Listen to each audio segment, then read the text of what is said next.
नमस्कार मित्रांनो, मी अनुप नागपुरे आणि तुमचं स्वागत करतोय आपल्या महाराष्ट्र म्युनिसिपल कॉर्पोरेशन ऍक्टच्या व्हिडिओ सिरीज मध्ये। मित्रांनो, या लेक्चर पासनं कल्याण डोंबिवली महानगरपालिकेसाठी जो सिलेबस दिलाय त्यामधला सगळ्यात महत्त्वाचा टॉपिक जो की महाराष्ट्र म्युनिसिपल कॉर्पोरेशन ऍक्ट 1949 हा आहे आणि त्यासाठीच आपण या पद्धतीचा एक कोर्स लॉन्च केलेला आहे ज्याची प्राइस फक्त 199 म्हणजे 199 एवढी ठेवलेली आहे। मित्रांनो, या पूर्ण व्हिडिओ सिरीज मध्ये किंवा या कोर्स मध्ये तुम्हाला या ऍक्टच्या संदर्भात सर्व इम्पॉर्टंट पॉइंट्स म्हणजे जेवढेही इम्पॉर्टंट सेक्शन्स आहे ते येणाऱ्या 15 आवर्स मध्ये आणि खूप जास्तीत जास्त 18 आवर्स पर्यंत कंप्लीट करून दिले जातील, ज्यामध्ये तुम्हाला इझी लँग्वेज मध्ये खूप सोप्या भाषेत तुम्हाला समजतील याच पद्धतीची टीचिंग मेथड राहणार आहे। यासोबतच जे काही पीडीएफ आहे मित्रांनो ते तुम्हाला पीपीटीज या पीडीएफच्या फॉर्मॅट मध्ये प्रोव्हाइड केल्या जातील। सोबतच जे काही व्हिडिओज आहे हे रेकॉर्डेड फॉर्मॅट मध्ये तुम्हाला आपल्या ॲपवर मिळून जाईल। ज्या विद्यार्थ्यांना हा कोर्स परचेस करायचा असेल त्या विद्यार्थ्यांनी खाली दिलेल्या डिस्क्रिप्शन मध्ये जी लिंक आहे त्या लिंक वरनं ॲपला डाउनलोड करून घ्या आणि त्यामध्ये the Maharashtra municipal corporation act जो की फक्त आणि फक्त 199 मधला कोर्स आहे तो परचेस करू शकता। खूप कमी याच्यात कमी वेळात तुम्हाला स्टडी करायचा आहे, त्यामुळे हा खूप प्रॉपर पद्धतीने तयार केलेला पीपीटीज आहे मित्रांनो आणि कुठल्याही पद्धतीची ऍक्टची टफ लँग्वेज वापरल्या जाणार नाही।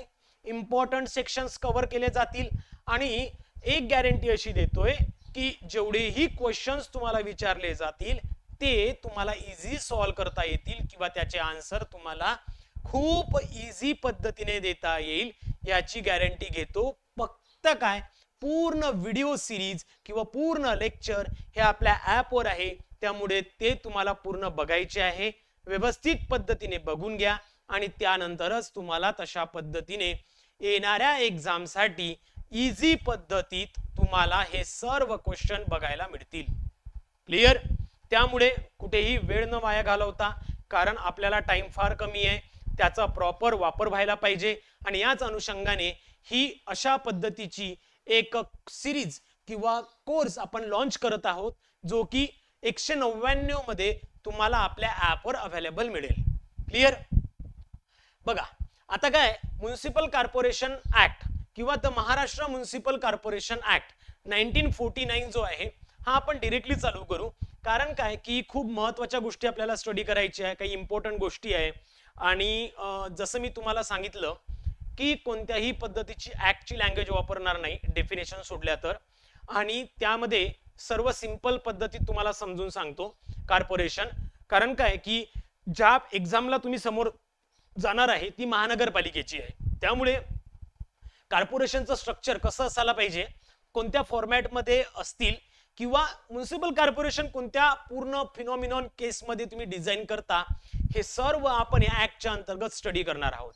त्यामुळे फार जास्त वेळ वाया न घालवता आपण चालू करणार आहोत municipal corporation act. Clear? So let's see, municipal corporation act जो म्युनिसिपल कॉर्पोरेशन ऍक्ट आहे हा 1949 म्हणून ओळखला जातो, लक्षात ठेवायचंय।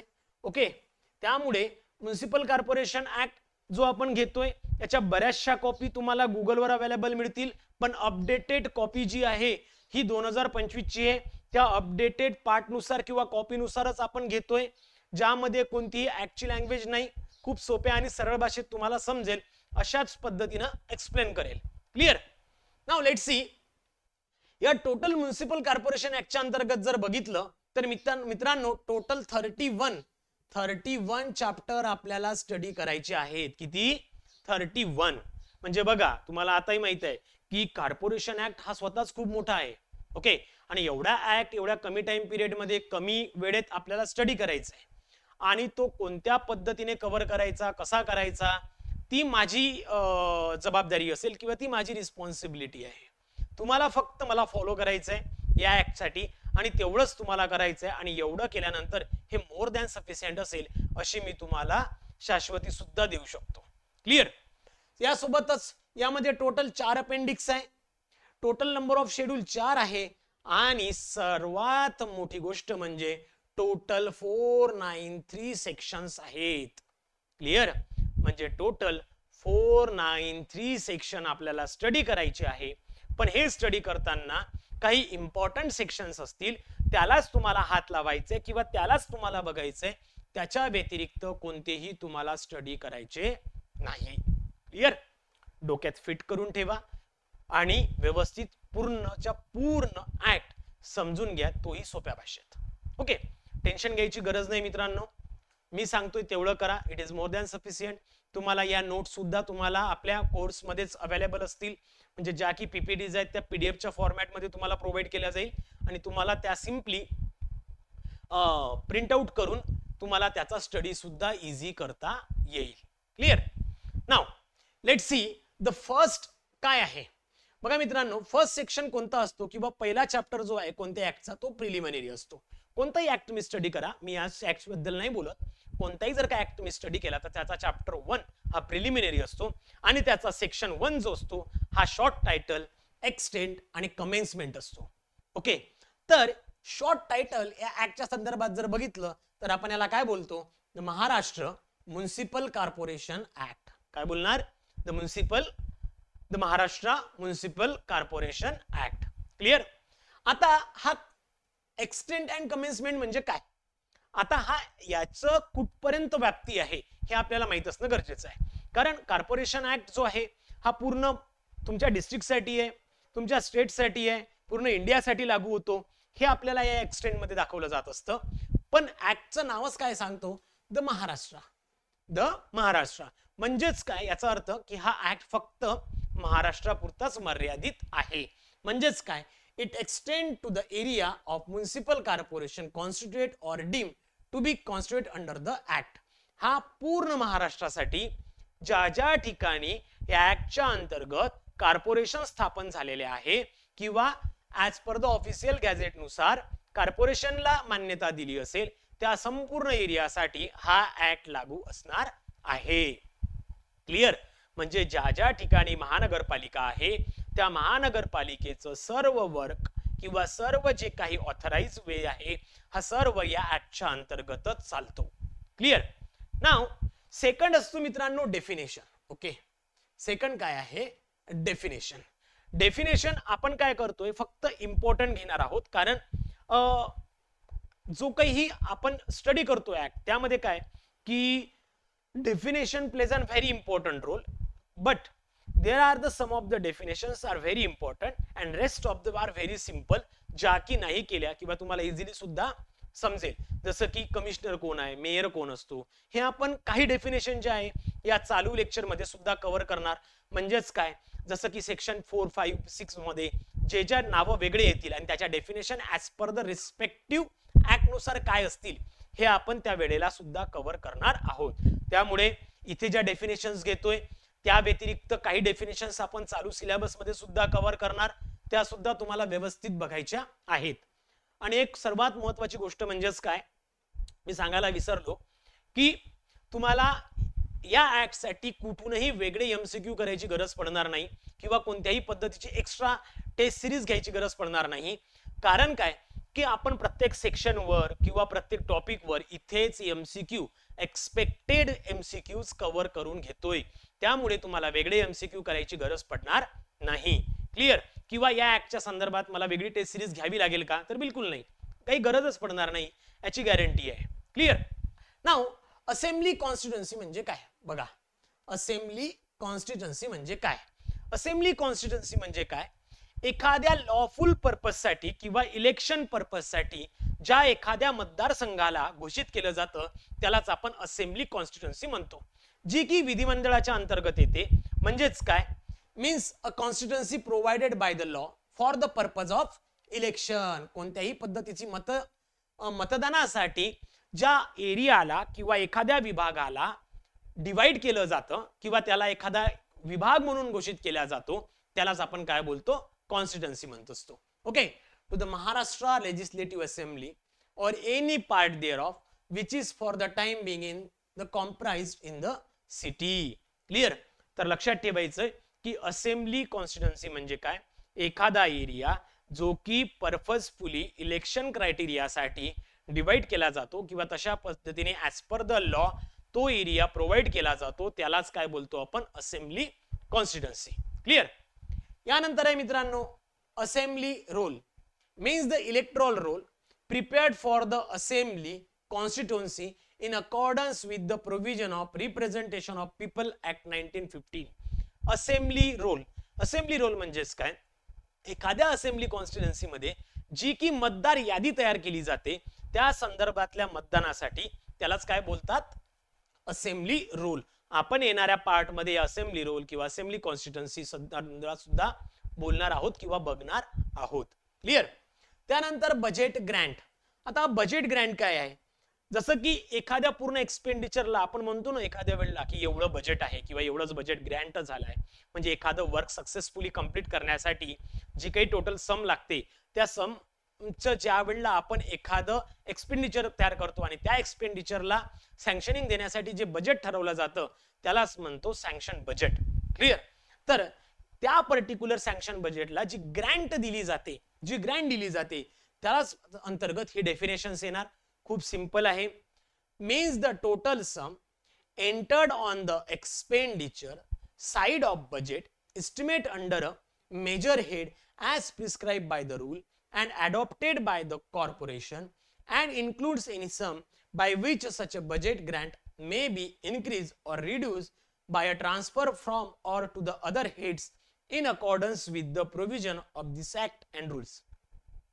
या ऍक्टच्या अंतर्गत किंवा या ऍक्टच्या रूल्स रेग्युलेशनच्या अंतर्गत ज्या काही एक्सपेंडिचर असेल किंवा जे काही वर्क कॉर्पोरेशनच्या अंतर्गत येत असेल ते संपूर्ण वर्क करण्यासाठी जी एक सम ग्रँट केली जाते किंवा जे एक टेंटेटिव्ह बजेट ठेवलं जातं त्यालाच काय बोलतात, budget Grant.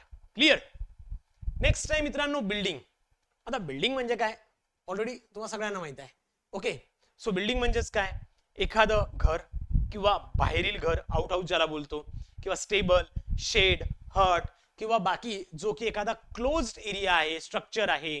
It might be a तो मॅशनरीचा असू दे, ब्रिक असू दे, वुडनचा असू दे किंवा मग अजून कोणत्या mud, metal or any other material whatever whether used as a human dwelling or otherwise and also include veranda, fixed platform, planes, doorstep, walls, include the compound wall and fencing and the like. Okay. तर कोणत्याही पद्धतीचं एखादं घर, बाहेरील घर, stable असू दे, shade असू दे, हट असू दे किंवा कोणताही एखादा एरिया जो की क्लोज्ड आहे, एखादं स्ट्रक्चर क्लोज आहे जे की मातीने, सिमेंटने, वूड किंवा मड किंवा कोणत्याही एखाद्या मेटल मटेरियलने जर का बनवलं असेल हे सर्व बिल्डिंगच्या अंतर्गत किंवा बिल्डिंग मध्येच इन्क्लूड आहे. क्लिअर. नेक्स्ट सीसपूल. आता सीसपूल काय असतो, तर सीसपूल अशा पद्धतीचा एक टँक आहे ज्यामध्ये वेस्टेज स्टोअर केलं जातं. ओके. किंवा जो काही त्याचा दुर्गंध आहे तो पसरायला नको म्हणून काय एका पद्धतीचा एक टँक तयार केला जातो त्या आवारात किंवा त्या एखाद्या घराच्या किंवा प्रिमायसेसच्या आवारात, त्यालाच म्हणतात सीसपूल. Okay. includes the settlement of tank or other tank for the reception or disposal of foul matter from buildings. जे काही वेस्टेज मटेरियल आहे, जे बिल्डिंग मधलं वेस्टेज आहे त्याला स्टोअर करण्यासाठी किंवा तो दुर्गंध पसरायला नको त्यासाठी जो टँक यूज केला जातो त्यालाच बोलतात सीसपूल. क्लिअर. त्यानंतर मित्रांनो काउन्सिलर सगळ्यात महत्वाची गोष्ट आहे. बघा दोन पद्धतीचे काउन्सिलर असू शकतात. एक आहे मित्रांनो इलेक्टेड. ओके. इलेक्टेड आणि सेकंड आहे नॉमिनेटेड. ओके. सेकंड कोण आहे, नॉमिनेटेड. बघा यामध्ये जसं मी तुम्हाला सांगितलंय की एक आहे इलेक्टेड आणि दुसरा आहे नॉमिनेटेड. आता यामध्ये काय, एक आहे इलेक्टेड आणि नॉमिनेटेड. सो इलेक्टेड जो आहे तो त्या पर्टिक्युलर वार्ड मध्ये किंवा कॉर्पोरेशनच्या होणाऱ्या मतदानाच्या अंतर्गत निवडून येणारा जो कोणता व्यक्ती असेल त्याला काउन्सिलर म्हणतात आणि त्याला इलेक्टेड काउन्सिलर म्हणतात. ओके. सेकंड टर्म आहे नॉमिनेटेड काउन्सिलर. आता नॉमिनेटेड काउन्सिलर कोण असतो किंवा याचे अधिकार काय असतात किंवा याला नॉमिनेट कोणत्या बेसिसवर केलं जातं, किती असायला पाहिजे, हे सर्व आपण पुढच्या येणाऱ्या भागात बघणारच आहोत. पण त्याआधी सांगतोय नॉमिनेटेड काउन्सिलर कोण आहे, जो की नॉमिनेशन थ्रू घेतला जातो, म्हणजे त्यासाठी कोणत्याही पद्धतीचं इलेक्शन किंवा मतदान होत नाही. त्या व्यक्तीला डायरेक्ट नॉमिनेट केला जाऊ शकतो, पण त्या व्यक्तीला नॉमिनेट केल्यानंतर तो ऍज अ नगरसेवक किंवा काउन्सिलर म्हणून ओळखला जाईल, पण त्या व्यक्तीला कोणत्याही पद्धतीचा अधिकार नसेल. जर का एखादी मीटिंग असेल तर त्या व्यक्तीला त्या मीटिंगच्या संदर्भात एखाद्या डिसिजन मध्ये वोटिंग करण्याचा अधिकार नसतो.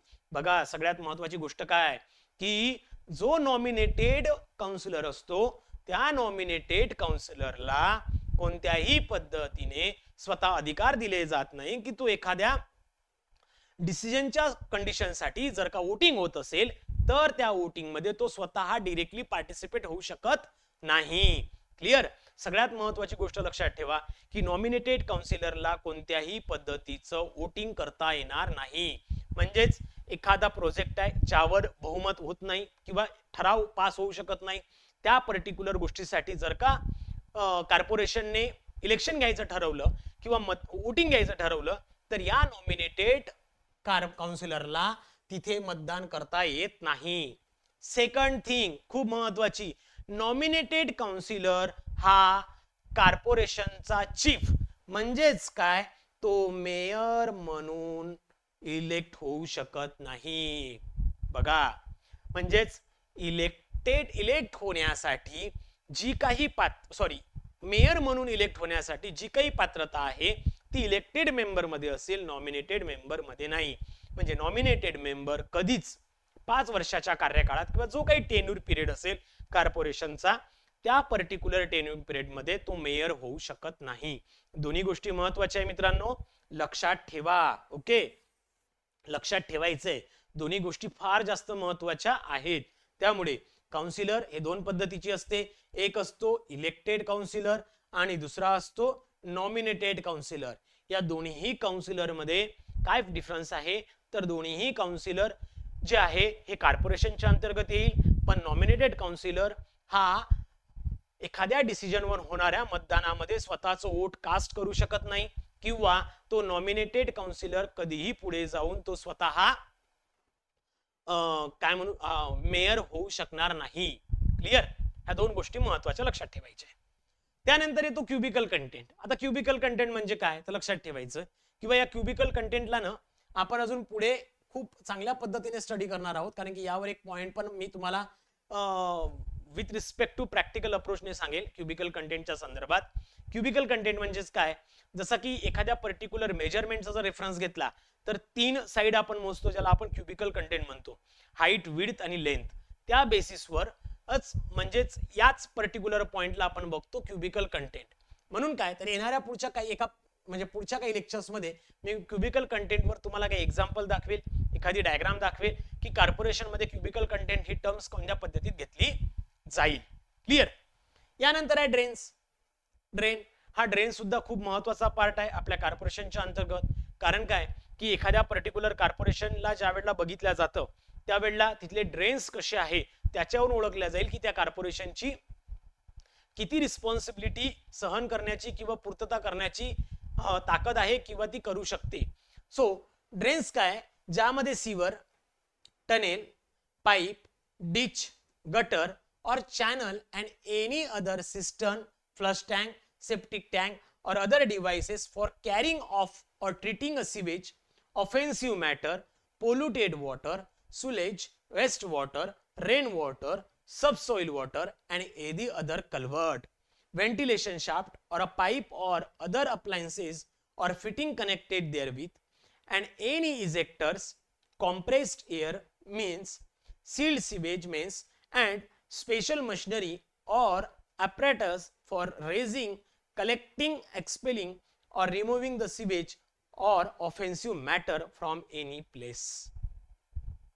जे काही पोल्युटेड वॉटर आहे, एक्सेसिव्ह वॉटर आहे, जे काही वेस्ट वॉटर आहे, ऑफेन्सिव्ह वॉटर आहे, ह्या सर्व जे काही वॉटर्स आहे जे ड्रेन ऑफ केले जातात, मग ते पाईप मध्ये केले जाऊ शकतात, टनेल मधनं केले जाऊ शकतात, ओपन गटर मधनं केले जाऊ शकतात. हे सर्व ज्या ठिकाणी ड्रेन ऑफ केले जातात त्यालाच काय बोलतो आपण, ड्रेन्स बोलतो. क्लिअर? नेक्स्ट मित्रांनो, क्लिअर? चला, डेफिनेशन्स आय होप क्लिअर झाल्या असतील. इम्पॉर्टंट पार्ट होता आणि महत्वाचा सुद्धा आहे. यानंतर सगळ्यात महत्वाची गोष्ट आहे सेक्शन नंबर 3. काय म्हणतात, specification of larger urban area and constitution of corporation. बघा, लार्जर अर्बन एरिया कशाला म्हणतात? खरं तर लार्जर अर्बन एरियामध्येच कॉर्पोरेशनची स्थापना होते. पण त्याला एक्झॅक्टली लार्जर अर्बन एरिया म्हणजे कोणाला म्हणायचं किंवा कोणती ती पॉप्युलेशन असल्यावर त्याला लार्जर अर्बन एरिया म्हणू शकतो, ह्या सर्व गोष्टी आपल्याला सेक्शन नंबर 3 च्या अंतर्गत बघायच्या आहे. बघा, व्यवस्थित समजून घ्या. Existing corporations before 1994 amendment. बघा, 1994 च्या अमेंडमेंटच्या आधी all municipal corporation already be existence are automatically considered as a duly constituted corporation under this act. म्हणजे जेवढ्याही आधीची लार्ज सिटी होती ती या ऍक्टच्या अंतर्गतच घेण्यात आली. म्हणजे त्या सर्व ऍक्टला या पर्टिक्युलर कॉन्स्टिट्यूशनच्या अंतर्गत कॉर्पोरेशन म्हणून घोषित करण्यात आलं होतं आणि या सर्व गोष्टी आता कॉर्पोरेशन म्हणून ओळखल्या जातात. जसं की the municipal corporation of city Pune, जसं की पुण्याचं जे होतं तर त्याचं जे म्युनिसिपल कॉर्पोरेशन होतं किंवा त्याचा जो एक्झिस्टन्स होता तो आधी वेगळा होता. पण 1994 नंतर काय झालं की या सर्व पद्धतीचा लार्जर एरिया या ऍक्टच्या अंतर्गत घेण्यात आला आणि त्याला तशा पद्धतीने कॉर्पोरेशन म्हणून घोषित करण्यात आलेलं होतं. ओके. सिमिलरली नागपूर कॉर्पोरेशन जर का विचार केला तर बघा, नागपूर कॉर्पोरेशन काय होतं मित्रांनो की 1948 पर्यंत Nagpur city of Nagpur corporation act 1948 वापरला जात होता. पण त्यानंतर काय झालं म्हणजे साधारणतः 2012 नंतर ती सुद्धा कॉन्स्टिट्यूशन संपवून त्या सुद्धा सिटी ऑफ नागपूर कॉर्पोरेशन ऍक्टच्या अंतर्गत जी काही कंडिशन येत असेल त्या सर्वाला या म्युनिसिपल कॉर्पोरेशन ऍक्टच्या अंतर्गत घेण्यात आलं. क्लिअर? म्हणजेच काय, जो की the city of Nagpur corporation act जो होता 1948 हा सुद्धा नंतर संपवून महाराष्ट्र म्युनिसिपल कॉर्पोरेशन ऍक्ट यालाच कंटिन्यू करण्यात आलं होतं.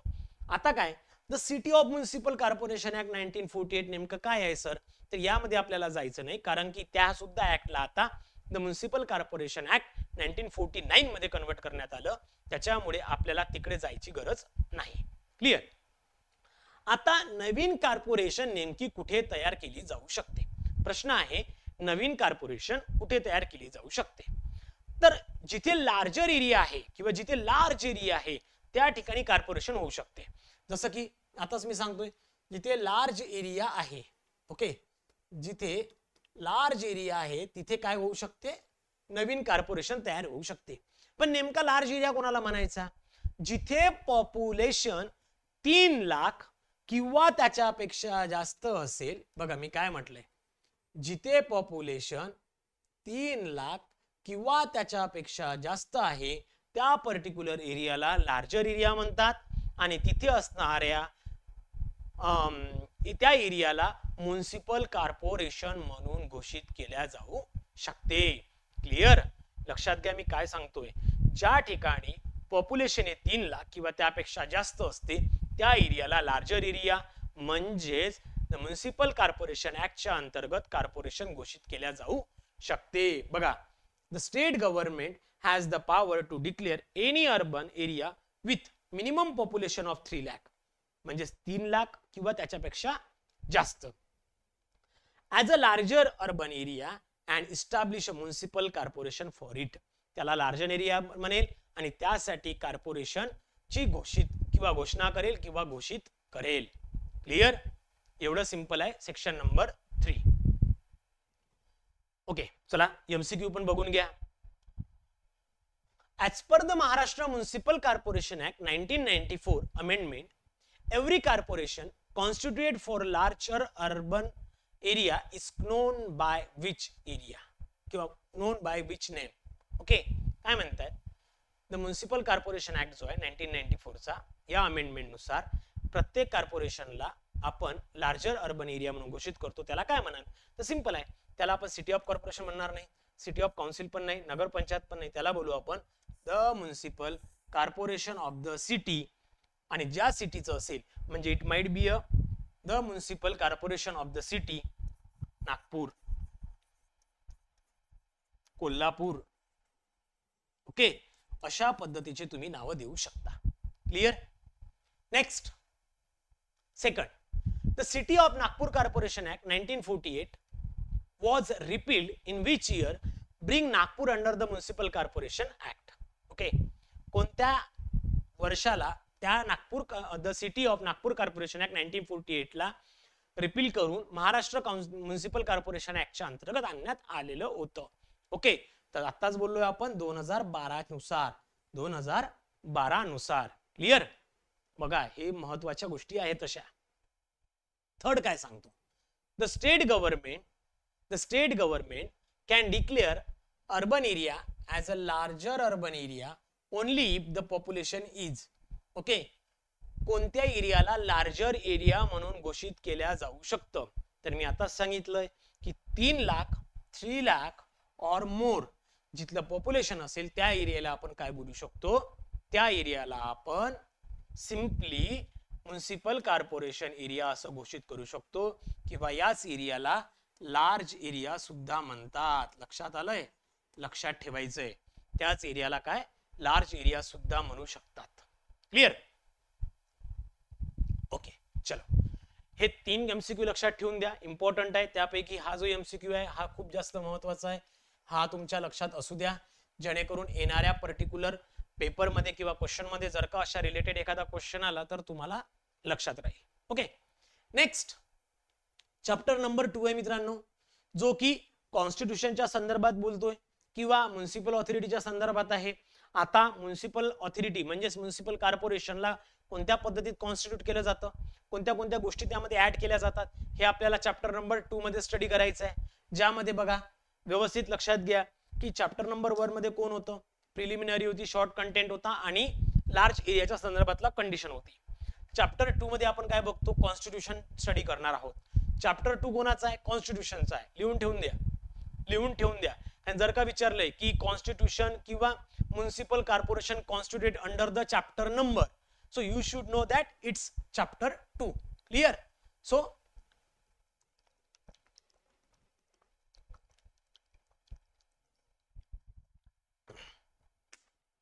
हे माहित असणं फार गरजेचं आहे. त्यामुळे बघा, सेक्शन नंबर 4 काय सांगतो? Municipal authorities charge with execution of the act.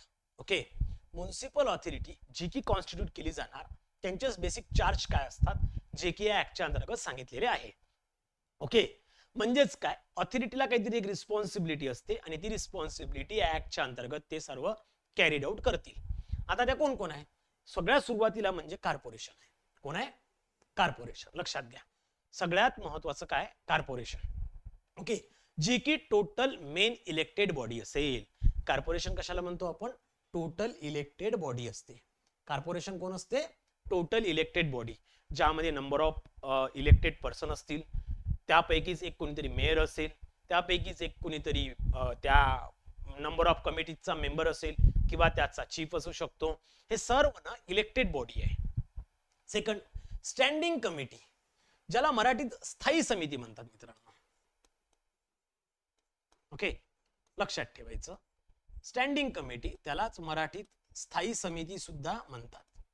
Okay, स्थायी समिती, ज्याचं बेसिक स्टँडिंग कमिटी आहे, ज्यामध्ये काही मेंबर्स ऍड केले जातात. ते कोणते असतात, कसे आहे, ते स्टँडिंग कमिटीच्या आपण कन्सेप्ट मध्ये बघूया. पण सध्या तरी आपल्याला काय बघायचं की ऑथॉरिटी जी आहे किंवा म्युनिसिपल कॉर्पोरेशन जी आहे त्यामध्ये कोणकोणते चार्ज दिले जाऊ शकतात. तर पहिला आहे कॉर्पोरेशन, जे की स्वतः इलेक्टेड बॉडी आहे. सेकंड नंबर आपण बघितलं स्टँडिंग कमिटी, ज्यामध्ये फायनान्शियल डिसिजन किंवा मेकिंग किंवा फायनान्शियल डिसिजन घेतले जातात किंवा तशा संदर्भातले निर्णय दिले जाऊ शकतील. ओके, त्यानंतर येते वार्ड कमिटी. आता वार्ड कमिटी काय की लोकल लेवलला किंवा वार्ड लेवलला डिसेंट्रलाइज गव्हर्नन्स बघण्यासाठी ज्या कमिटीची स्थापना होते त्याला बोलतात वार्ड कमिटी. ओके, तर बघा, पहिलं कॉर्पोरेशन होतं, दुसरं स्टँडिंग कमिटी, तिसरी वार्ड कमिटी. त्यानंतर येतो मेयर, जो की पूर्ण कॉर्पोरेशनचा आपण म्हणतो हेड असतो. ओके, जो हेड आहे किंवा जो मेन आहे त्याला कोण बोलतो? मेयर. त्यानंतर आहे municipal commissioner which is appointed by the state government. Okay, ज्याला आपण प्रशासकीय अधिकारी म्हणतो. ओके, जसं की आता सगळ्या कॉर्पोरेशन मध्ये, मोस्टली सगळ्या कॉर्पोरेशन मध्ये प्रशासक काम बघतोय, कारण की कॉर्पोरेशन एक्झिस्टन्स मध्ये नाहीये, कोणत्याही पद्धतीची इलेक्टेड बॉडी कॉर्पोरेशनवर नाहीये, त्यामुळे सध्या प्रशासक म्हणजेच म्युनिसिपल कमिशनर हा सर्व महाराष्ट्रातल्या कॉर्पोरेशन मध्ये काम बघतोय ऑलमोस्ट. त्यामुळे it is the chief executive officer, ज्याला आपण सीईओ सुद्धा म्हणू शकतो. लक्षात ठेवा, काय म्हणू शकतो? सीईओ, चीफ एक्झिक्युटिव्ह ऑफिसर, जो की स्टेट गव्हर्नमेंटने अपॉइंट केलेला असतो. ओके. त्यानंतर the corporation run a transport undertaking. आता प्रत्येकच कॉर्पोरेशन मध्ये ट्रान्सपोर्टेशन असेल याची काही गॅरंटी नाहीये. ओके, कारण की त्यासाठी कंडिशन वेगवेगळ्या आहे. ट्रान्सपोर्टेशन अंडरटेकिंगच्या संदर्भात जसं की ट्रान्सपोर्टेशन अंडरटेकिंग मध्ये दोन गोष्टी असतात. पहिली आहे ट्रान्सपोर्ट कमिटी आणि ट्रान्सपोर्ट मॅनेजर, ह्या दोन गोष्टी आहे.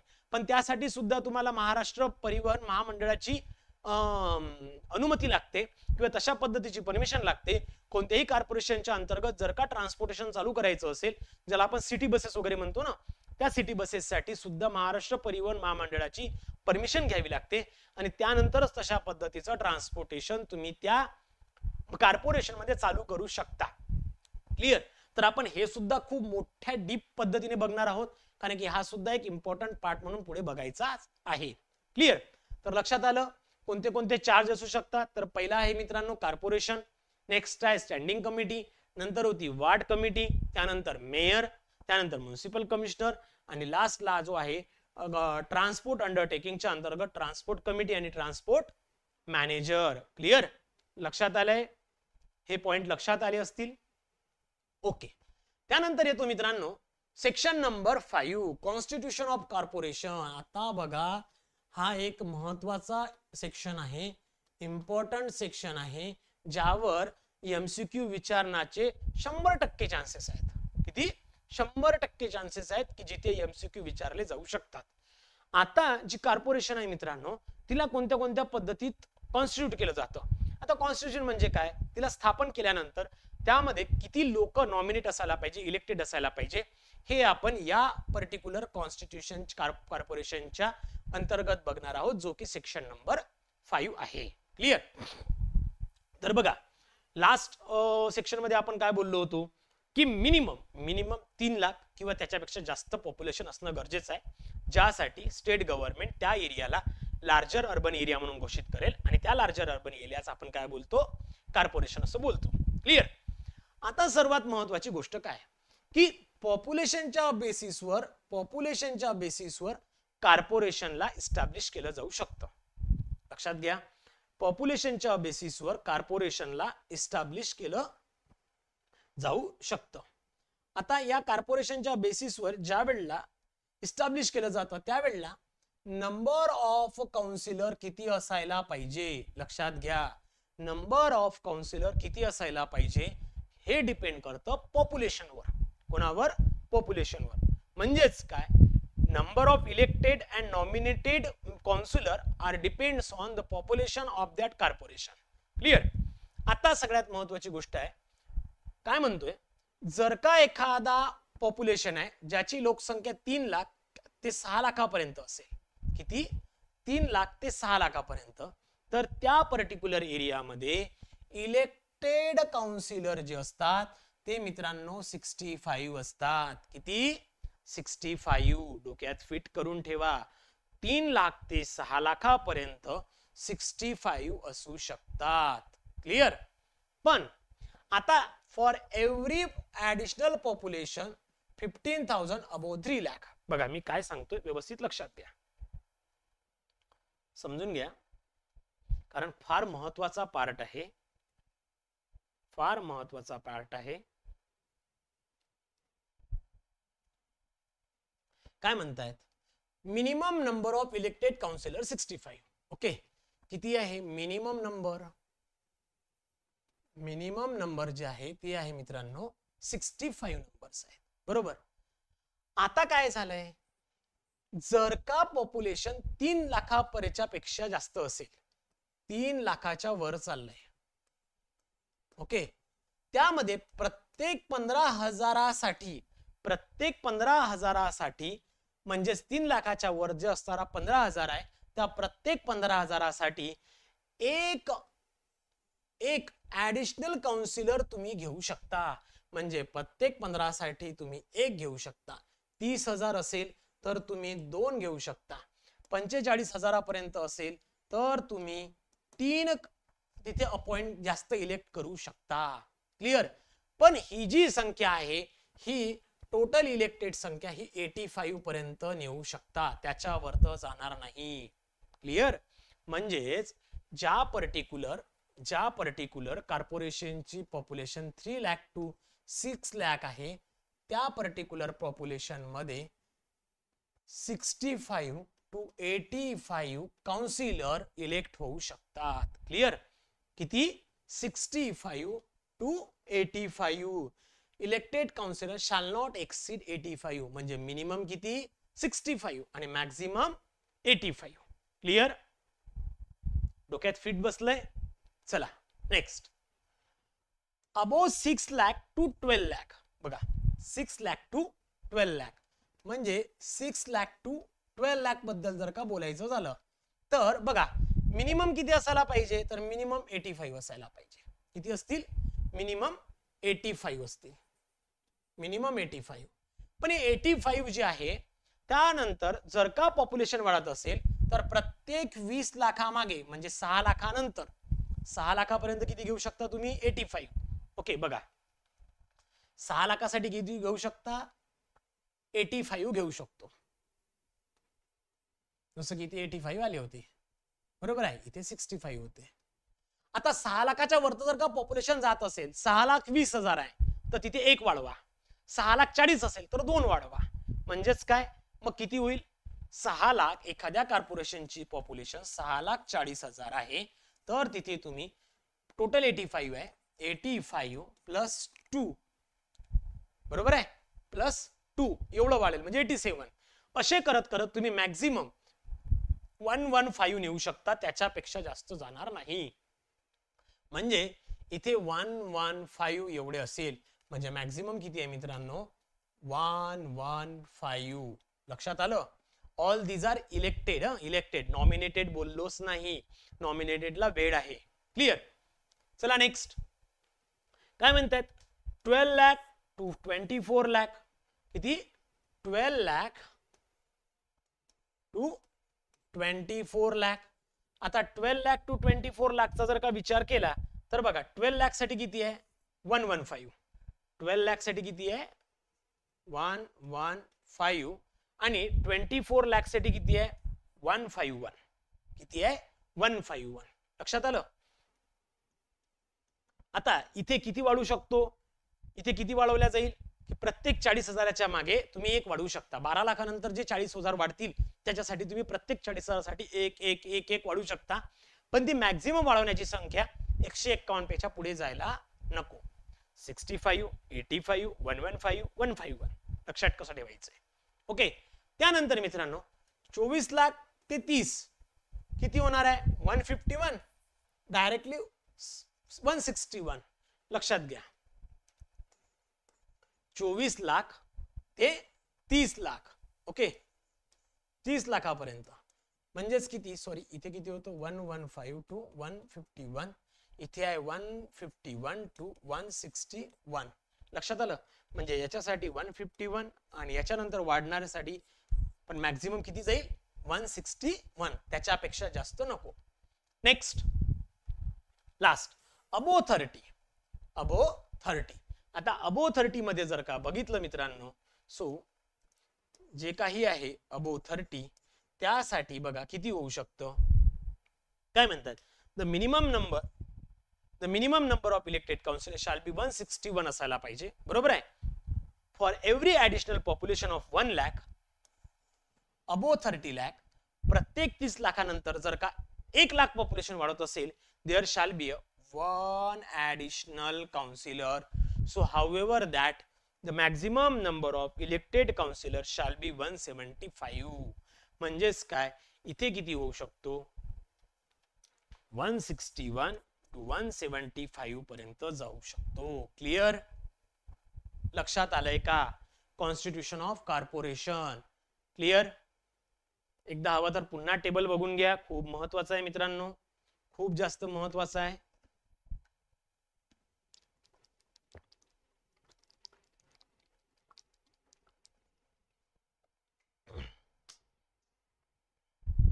ओके चलो फिर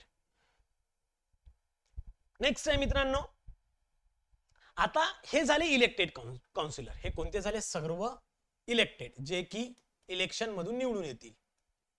इलेक्टेड जे इलेक्शन मधून निवडून येतील. आता जे नॉमिनेटेड आहे, जे डायरेक्ट नॉमिनेट केले जाऊ शकतात, ते काय होऊ शकते बघा.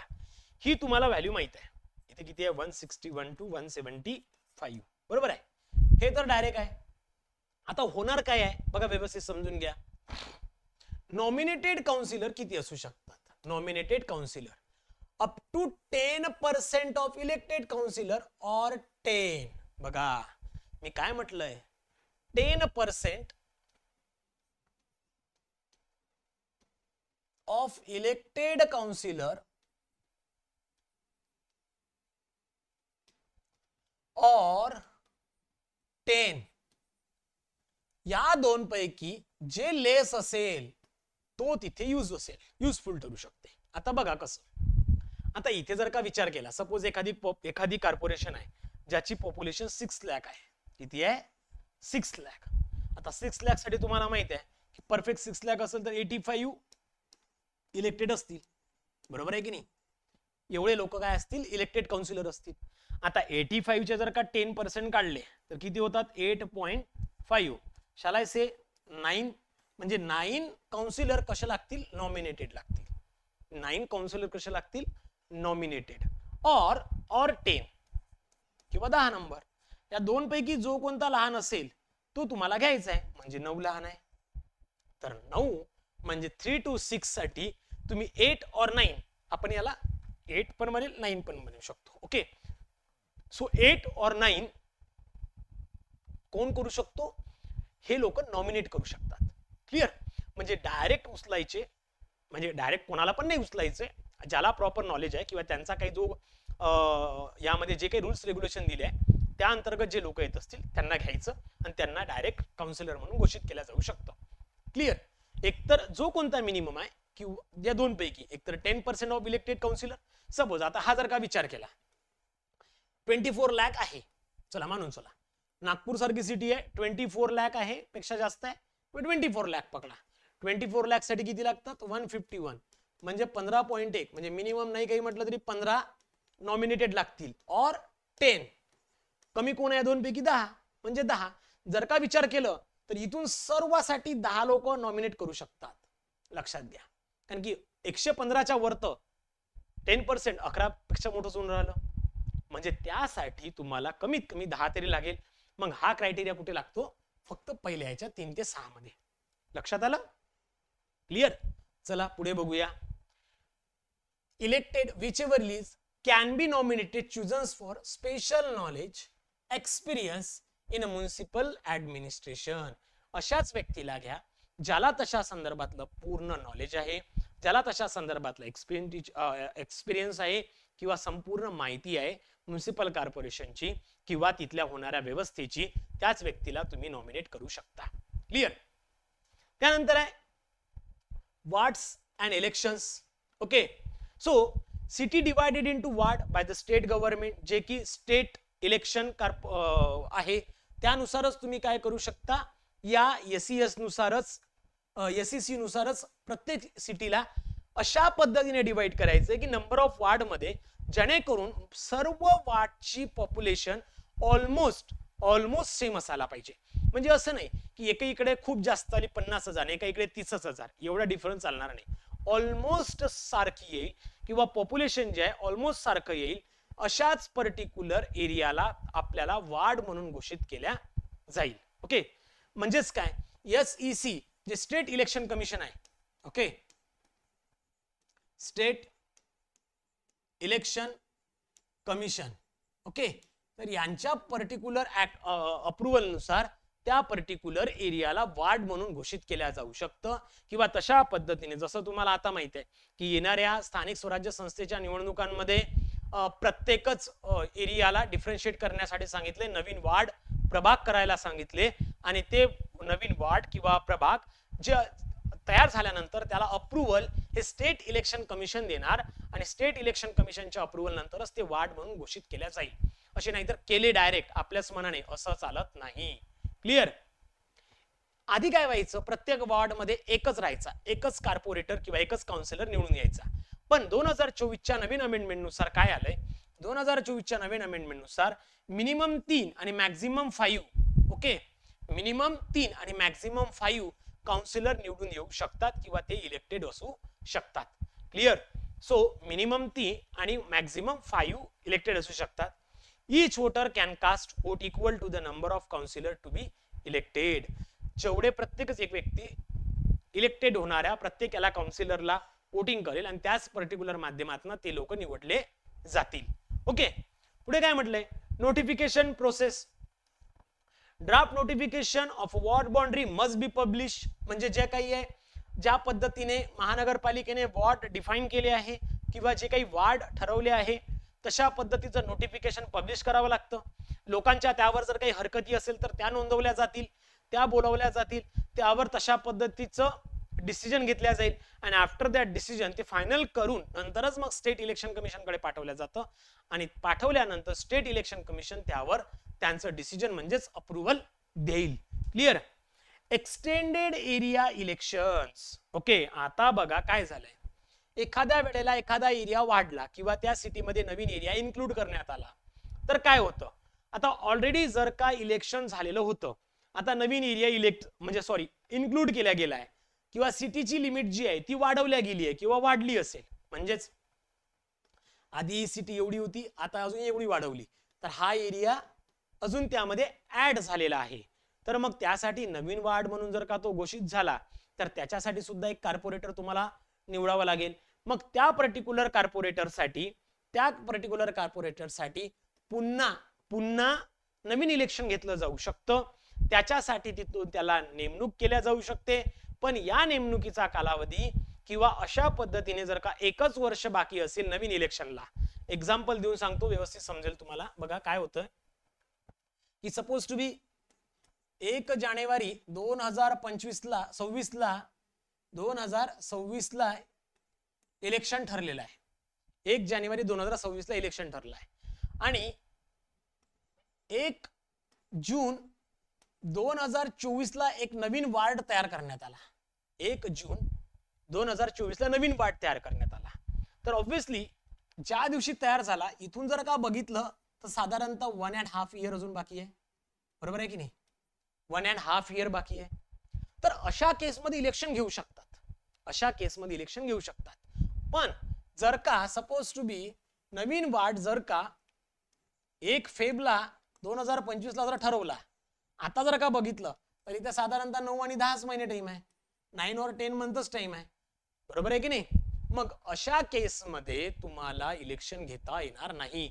म्हणजे मिनिमम टेन्यूर जो आहे तो 1 वर्षाचा लागेल. आता तो नवीन जो की नवीन काउन्सिलर निवडून येतील नवीन विभागातून किंवा नवीन प्रभागातून, त्यांना तिथून 5 वर्षाचा कार्यकाळ दिला जात नाही. त्यांना तेवढाच कार्यकाळ दिला जातो ज्या दिवशी कॉर्पोरेशन डिझॉल्व्ह होईल किंवा ज्या दिवशी कॉर्पोरेशन बरखास्त होईल त्या दिवशी तो नवीन जो वार्ड आहे, जो एक्सटेंडेड एरियाचा वार्ड आहे, तो सुद्धा ऑटोमॅटिकली डिझॉल्व्ह होतो. त्याला एक्स्ट्रा टाइम मिळत नसतो. क्लिअर. चला, सेक्शन नंबर 5 क्लिअर आहे, व्यवस्थित समजलंय. ओके, व्यवस्थित समजला हे लक्षात ठेवायचंय. त्यानंतर हा एक इम्पॉर्टंट पॉइंट आहे मित्रांनो, हा पण लक्षात ठेवा, खूप महत्वाचा पॉइंट आहे, त्यामुळे याला पण व्यवस्थित लक्षात ठेवा.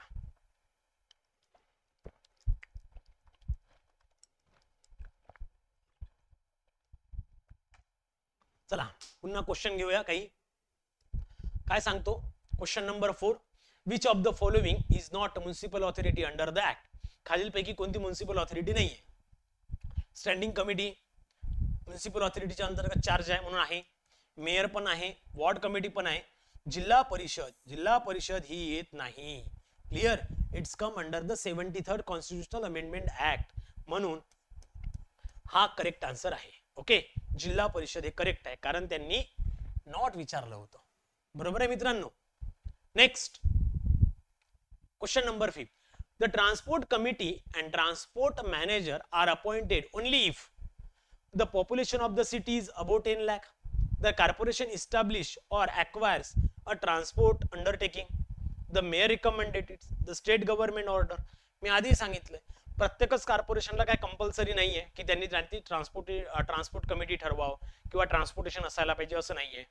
पण जर का एखाद्या महानगरपालिकेला वाटतं की तिथे गरज आहे तर त्या अंतर्गत कॉर्पोरेशन जर का इस्टॅब्लिश करत असेल आणि तशा पद्धतीने जर का ट्रान्सपोर्ट अंडरटेकिंग जर घेत असेल तर त्याच केसमध्ये ट्रान्सपोर्ट कमिटी किंवा ट्रान्सपोर्ट मॅनेजर हा असतो. त्यामुळे ऑप्शन हे बी करेक्ट आहे. Clear. Next 6. Duties of the corporation in respect of primary education are carried out as per the duties of corporation in respect of primary education are carried out as per. आता हा जो question आहे मित्रांनो हा एकदा BMC मध्ये विचारला गेला होता, बीएमसी च्या एक्झाम मध्ये विचारला गेला होता, त्यामुळे मी हा मुद्दाम घेतलाय आणि हा झालेला नाही आपल्याला किंवा थोडा ऑड क्वेश्चन आहे. बरोबर आहे. तर लक्षात ठेवायचंय की कॉर्पोरेशन जे काही respective primary education carried out केलं जातं ते केलं जात असतं बॉम्बे प्रायमरी एज्युकेशन ऍक्ट 1947 च्या अंतर्गत. लक्षात आलं की बॉम्बे प्रायमरी एज्युकेशन ऍक्ट 1947 जो आहे याच्या अंतर्गत प्रायमरी एज्युकेशन कॅरीड आउट केलं जातं. ओके, हा इम्पॉर्टंट आहे, लक्षात ठेवायचा क्वेश्चन, लक्षात ठेवा. त्यानंतर क्वेश्चन नंबर 7 काय सांगतो? A municipal corporation is constituted as a body corporate with a perpetual succession and a common seal, fixed 5-year tenure only, right to leave tax but not the shoe, none of these. बघा काय सांगतायत. A municipal corporation is constituted as a corporate body with perpetual succession and common seal. Clear. Next, for a city with a population between 3 to 6 lakh, the number of elected councillor must be. बघा किती? 3 to 6 म्हणजे जिथून सुरुवात झाली म्हणजे minimum 65 आणि maximum 85. Okay, so minimum 65 आणि maximum 85 म्हणून क्वेश्चन नंबर 8 ला सी करेक्ट आहे. For a city population above 30 lakh the maximum number of elected counsellor शाल नॉट एक्सीड. एकदम शेवटचं बघा, मॅक्सिमम 30 लाख. 30 लाख पेक्षा जर का असेल पण त्यापेक्षा जास्त जायला नको. तर तुम्हाला माहिती आहे किती असतात? 175, त्यापेक्षा जास्त जायला नको. क्लियर. म्हणून क्वेश्चन नंबर 9 ला डी करेक्ट येणार. 10 काय सांगतो? The number of nominated counsellor शाल नॉट एक्सीड. किती असायला पाहिजे रे? 10% of elected councillor or 10 number यापैकी जो कोणता कमी असेल. ओके, जो कोणता कमी असेल 10% of elected councillor or 10 whichever is less. म्हणून हा बी करेक्ट आहे. क्लियर. नेक्स्ट. ओके, चलो इथपर्यंत क्लियर आहे. पुढचा पार्ट आहे आपला 5A, तो पण कंप्लीट करून घेऊया. काय सांगतो? Reservation of seats. हा खूप महत्वाचा पार्ट आहे, लक्षात ठेवायचं. कारण ज्या वेळेला इलेक्शन चा पिरियड असतो किंवा ज्या वेळेला इलेक्शन साठी ज्या वेळेला रिझर्वेशन बघितलं जातं ते या पर्टिक्युलर 5A च्या अंतर्गतच ठरवल्या जात असतं. ओके, सो जर का SC ST असेल, शेड्यूल कास्ट शेड्यूल ट्राइब्स मध्ये येत असेल तर सीट्स रिझर्व जे आहे ते प्रपोर्शन ऑन देअर पॉप्युलेशनच्या बेसिसवर ठरवल्या जात असतात, ज्यासाठी रोटेशन फॅक्टर म्हणजे SC ST अशा पद्धतीचा रोटेशन फॅक्टर जो आहे तो अलोकेट केला जातो. 50% of these reserve seat for woman. Okay, काय लक्षात ठेवायचंय बघा, प्रॉपर सीट ज्या आहे ह्या त्यांच्या पॉप्युलेशनच्या प्रपोर्शनवर ठरवल्या जात असतात. ओके, आता किती असतात, काय असतात, किती रेशियो असतो तो आपण पुढे बघणारच आहोत किंवा येणाऱ्या लेक्चर मध्ये तुम्हाला माहिती पडेल. पण लक्षात ठेवायचं की SC ST साठी जे रिझर्वेशन असतं ते रिझर्वेशन हे रिझर्व जे सीट असतील ह्या तिथल्या पॉप्युलेशन जे काही असेल त्यांच्या प्रपोर्शन वरून ठरवल्या जातं. आणि हा जो क्रायटेरिया आहे तो रोटेशनल असतो. SC ST अशा पद्धतीचा तो रोटेशनल क्रायटेरिया असतो. यासोबतच जेवढ्याही सीट्स SC ST मध्ये ठेवल्या जातील, ओके, त्यापैकी 50% of these seats should be reserve for woman. आता जर का त्यांच्यासाठी एकच सीट येत असेल, फक्त एकच सीट जर का येत असेल तर त्या केसमध्ये वुमन साठी रिझर्व ठेवायची गरज पडत नाही. जर का एखाद्या कॉर्पोरेशन मध्ये SC ST त्या प्रपोर्शन नुसार एकच जर का सीट येत असेल, ओके, 2 जर आल्या तर 1 और 1 हे तुम्ही ठेवू शकता एक वुमन साठी. पण आता एकच आहे तर मग त्या ठिकाणी तुम्हाला वुमन कोटा नाही ठेवला तरीही चालेल, त्यासाठी रिस्ट्रिक्शन दिलेलं नाही. क्लिअर. त्यानंतर बॅकवर्ड क्लासेस जर असतील तर त्यांना 27 पर्यंत तुम्हाला सीट्स रिझर्व करावं लागेल, but the total reservation can not exceed the 50%. जे काही टोटल रिझर्वेशन आहे म्हणजे इथलं आणि इथलं हे 50%पेक्षा जास्त जायला नको, त्याची तुम्हाला काळजी घेणं आहे. यामध्ये सुद्धा जे काही रिझर्वेशन येईल त्यातल्या 50% सीट ज्या आहे ह्या तुम्हाला रिझर्व ठेवायच्या आहेत वुमन्स साठी. म्हणजे इथे सुद्धा तुम्हाला 50% वुमन साठी सोडणं गरजेचं आहे. क्रायटेरिया तोच राहील. जर का एकच सीट राहत असेल किंवा एकच सीट असेल तर ती जर एकच सीट असेल तर त्या केसमध्ये वुमन साठी रिझर्व नाही सोडली तरीही चालेल. वुमन ओव्हरऑल जर बघितलं 50% of total seats including ST, ST, BC reservation reserved for women rotated among the wards. Clear. तर ते तुम्हाला काय की टोटल जर काय सीट्स असतील तर त्यामध्ये तुम्हाला माहिती आहे की प्रत्येकच मध्ये 50% आहे, इथे 50% आहे, इथे 50% आहे. म्हणजे जर का बघितलं तर ओव्हरऑल रिझर्वेशन मध्ये 50% तुम्हाला वुमन्स रिझर्वेशन ठेवणं गरजेचं आहे. ओके. रोटेशन ऑफ वॉर्ड काय असतो? State election commissioner decide the rotation of reserve ward specially if the ward numbers changes. Rotation of ward काय असतो ते वॉर्ड कमिटीच्या अंतर्गत बघूया आपण. तिथे सुद्धा तुम्हाला स्टडी करायचं आहे कशा पद्धतीने वॉर्ड रोटेट होतात. ड्युरेशन जे आहे मित्रांनो, duration reservation for SC ST except womens quota continuous only till the period of specified in the article 3334 of constitution. हे जो काही रिझर्वेशन आहे हे 334 ऍक्ट जे काही आर्टिकल दिलाय कॉन्स्टिट्यूशन त्यानुसारच चालेल आणि त्यामध्ये जोपर्यंत सांगितलंय तोपर्यंत हे रिझर्वेशन ST ST किंवा OBC हे रिझर्वेशन देणं गरजेचं आहे. Clear. This is nothing but the reservation. लक्षात राहील. ओके. त्यानंतर जो व्यक्ती रिझर्वेशनच्या अंतर्गत सीट घेतो किंवा जो व्यक्ती रिझर्वेशनच्या अंतर्गत इलेक्शन लढतो त्या व्यक्तीला काही डॉक्युमेंट्स देणं फार गरजेचे असतात. जसं की 5B काय सांगतो? Person contesting election for a reserve seat. कोणासाठी? Reserve seat. To submit the caste certificate and caste validity. Okay. Caste certificate आणि व्हॅलिडिटी सर्टिफिकेट देणं गरजेचं असते. आणि these are the mandatory documents. हे जर का नाही तर तुम्ही डिस्क्वालिफाईड सुद्धा होऊ शकता. जरी तुम्ही इलेक्टेड आहे तरी तुम्ही डिस्क्वालिफाईड होऊ शकता. आणि अशा बऱ्याचशा केसेस आपल्या न्यायालयात किंवा सर्वोच्च न्यायालयात चालू आहेत. क्लिअर. आता बघा काय म्हणतात. Mandatory documents.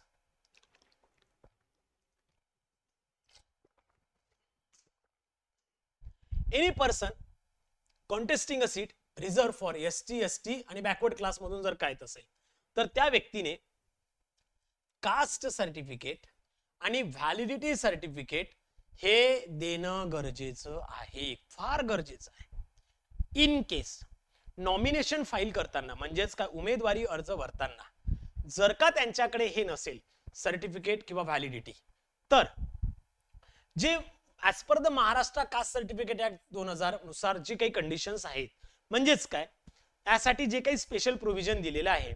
The validity certificate was not received by the nomination date. Candidate could submit copy or proof of application made to the scrutiny committee. जी स्क्रुटिनी कमिटी आहे त्यांना अप्लिकेशन केलेलं आहे व्हॅलिडिटी सर्टिफिकेट किंवा कास्ट सर्टिफिकेट साठी, त्यांच्याकडनं जी काही receipt मिळते ती सुद्धा इथे व्हॅलिड ठरल्या जाईल. आणि तशा पद्धतीचा an undertaking to submit validity certificate within a 12 months from the election date.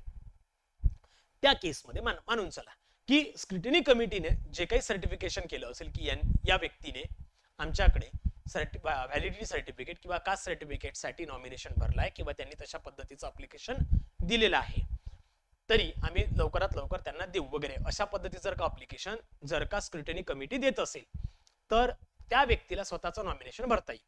आता इन केस तो व्यक्ती जर का इलेक्शन मध्ये हरला तर त्याने दिलं काय नाही दिलं काय पुढे चालून काय घेणं देणं नाही.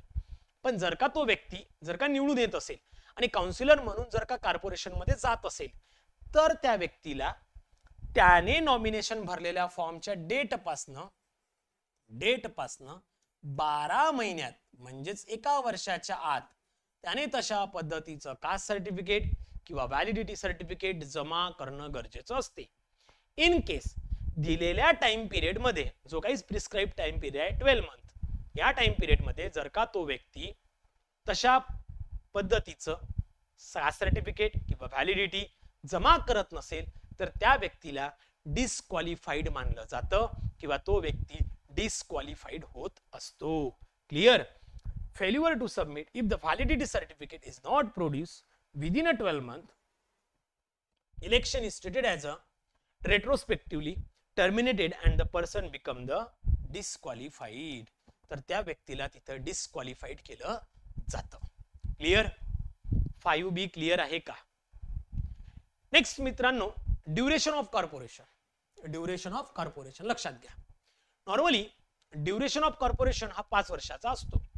पहिल्या मीटिंग पासून, इलेक्शन कॉर्पोरेशन फॉर्म झाल्याच्या पहिल्या मीटिंग पासून 5 वर्षापर्यंत नॉर्मली हा ड्युरेशन ऑफ कॉर्पोरेशन असतो.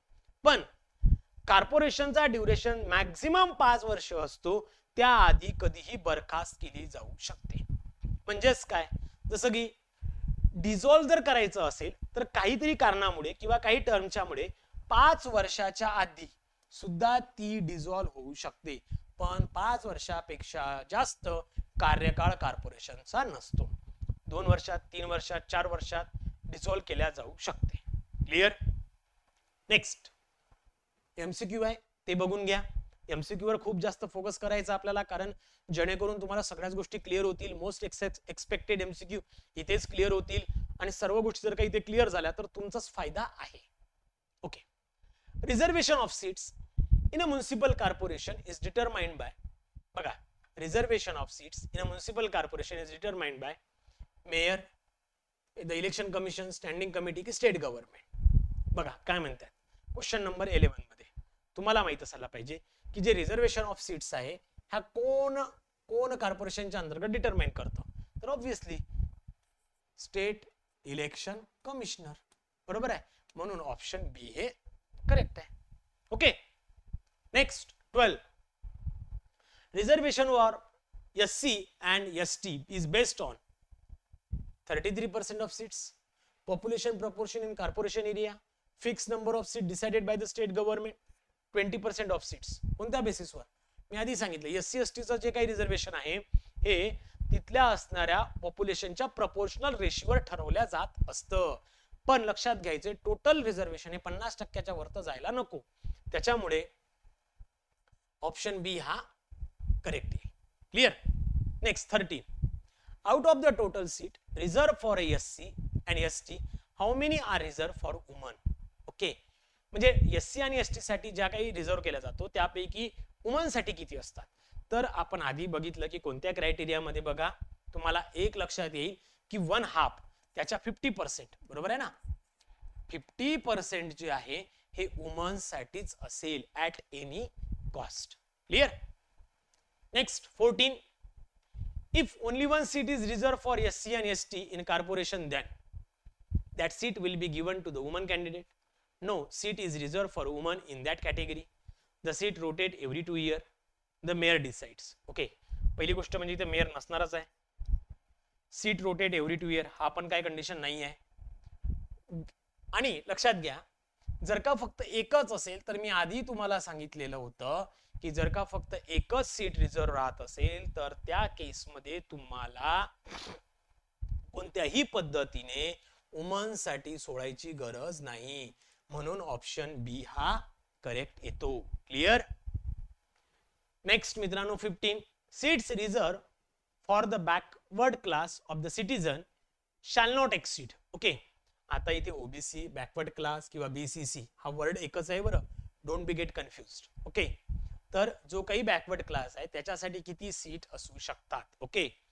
किती रिझर्व, आणि त्याच्यापेक्षा जायला नको तर किती असतो? 27%. किती? 27%. क्लियर? नेक्स्ट आहे 6A. Term of office counsellor. Term of office counsellor, office counsellor जो आहे म्हणजे काउन्सिलर जो आहे त्याची ऑफिस टर्म किती असते, तर लक्षात घ्या, जर कॉर्पोरेशन ज्या दिवशी डिझॉल्व्ह होईल त्या दिवशी काउन्सिलर संपून जातो. म्हणजेच काय, the term of councillor is related to the term of corporation. Corporation 5 वर्ष आहे, काउन्सिलर 5 वर्ष राहील. कॉर्पोरेशन 2 वर्षात डिझॉल्व्ह होते, काउन्सिल पर 2 वर्षात निघून जाईल. म्हणजेच काय, ही जी टर्म आहे काउन्सिलरची ही टोटली डिपेंड कोणावर करते, कॉर्पोरेशनवर. क्लिअर. सो दॅट 6A काय सांगतो, कॉर्पोरेशन वर डिपेंड करेल काउन्सिलरची टर्म. त्यामुळे काउन्सिलरला जर का त्या टर्म मध्ये असेल 5 वर्ष तर 5 वर्ष, अदरवाइज आधी डिझॉल्व्ह झाली तर तो पण आधी संपून जाईल. Next 6B, election to constitute a corporation. Okay, आता बघा इलेक्शन कसं घेतलं जाऊ शकतं, खूप महत्वाचा पॉइंट आहे, हा पण लक्षात ठेवायचा. म्हणजे काय बघा, आपण असं मानूया कॉर्पोरेशनचं इलेक्शन कधी घेऊ शकतो. जसं की कॉर्पोरेशन आहे, मी सांगतो 1 जानेवारी किंवा 31 डिसेंबर 2025 ला ही टर्म जी आहे ही डिझॉल्व्ह होणार होती. ओके, डिझॉल्व्ह होणार होती कोणाची, कॉर्पोरेशनची. आता झालंय काय, काहीतरी कारणामुळं 1 जानेवारी किंवा 1 जून 2024 ला 1 जून 2024 ला ही बरखास्त करण्यात आली काहीतरी कारणामुळं. ओके, किंवा इथे 5 वर्ष संपणार होते, पण त्याच्या आधीच 1 जून 2024 ला, म्हणजे याच्या जर का तुम्ही पिरियड बघितला 1.5 इयर आहे, 1.5 इयर आहे, बरोबर आहे की नाही, 1.5 इयर डिझॉल्व्ह झाली. तर किती पिरियड उरला आहे, 1.5 वर्ष. तर या 1.5 वर्षासाठी इलेक्शन घेता येतो. लक्षात घ्या, काय या 1.5 वर्षासाठी इलेक्शन घेता येते. तशा पद्धतीने इलेक्शन कॉर्पोरेशन मध्ये घेतल्या जाऊ शकतं. आता दुसरी कंडिशन बघा, आता काय झालंय रे की 31 डिसेंबर 2024 ला काहीतरी कारणामुळे ते कॉर्पोरेशन डिझॉल्व्ह झाली. आता जर काय तुम्ही इथे पिरियड बघितला तर हा 1 वर्षाचाच आहे. तर 1 वर्षाचा जरी पिरियड असेल मित्रांनो, 1 वर्षाचा जरी पिरियड असेल तरीही इलेक्शन घेतलं जाऊ शकतं. क्लिअर. पण झालंय काय, आता बघा सगळ्यात महत्वाची गोष्ट, काहीतरी कारणामुळं 10 जूनला 2025 ला कॉर्पोरेशन बरखास्त झाली. ऍक्च्युली व्हायची होती 31 तारखेला, पण आणि हा जर का तुम्ही पिरियड बघितला तर हा ना लेस दॅन 6 मंथ आहे. किती आहे, लेस दॅन 6 मंथ. जर का मग एखादा पिरियड 6 महिन्यापेक्षा कमी राहत असेल, जर का एखादा पिरियड 6 महिन्यापेक्षा कमी राहत असेल तर त्या पर्टिक्युलर 6 महिन्यासाठी इलेक्शन घेतल्या जात नाही. मग अशा केसमध्ये जो कोणी चीफ एक्झिक्युटिव्ह ऑफिसर असेल, ज्याला आपण म्युनिसिपल कमिशनर म्हणतो, तो तिथे प्रशासक म्हणून नेमला जातो आणि मग तिथे प्रशासक राजवट लागू होते. तिथे तुम्हाला इलेक्शन घ्यायची गरज पडत नाही. क्लिअर. लक्षात आलं. Before the expiration of the period of 6 months from the date of its dissolution, provided that where the remainder of the period or for which the dissolved corporation would have continued is less than 6 months, it shall not be necessary to hold any election under this section of Constitution of Corporation for such a period. Clear? 6 महिन्यापेक्षा जर का कमी period असेल तर election घ्यायची गरज नाही. त्या केसमध्ये म्युनिसिपल कमिशनर हा कॉर्पोरेशन रन करू शकतो किंवा सगळे वर्क एक्झिक्यूट करू शकतो. हेच सांगितलंय मी मित्रांनो 6B मध्ये. Clear. Next 7, resignation of counsellor. Counsellor स्वतःचं रेजिग्नेशन कसं देऊ शकतो, व्यवस्थित समजून घ्या. काउन्सिलर स्वतःचं रेजिग्नेशन कसं देऊ शकतो. काउन्सिलर स्वतः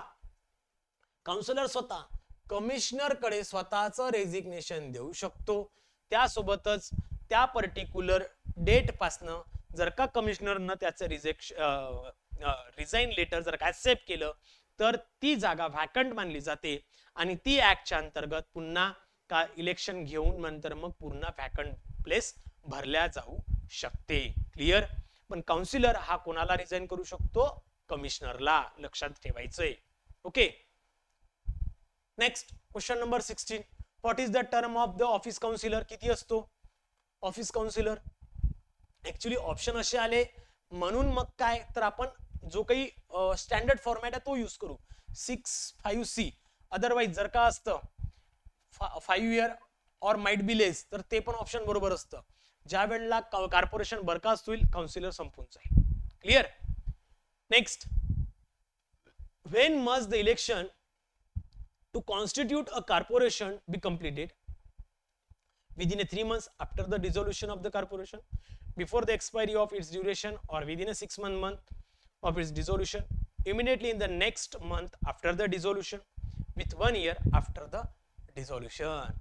बघा काय म्हणतायत तर ऑप्शन करेक्ट कोणता आहे 6 month before the expiry of duration or within a 6 month. Clear. Next 18 बघा, if the remainder of the period for which the dissolved corporation would have continued less than 6 months, then कमी आहे, no election is necessary. काहीच गरज नाही, election घ्यायची गरज आहे का? काहीच गरज नाही आहे. क्लियर.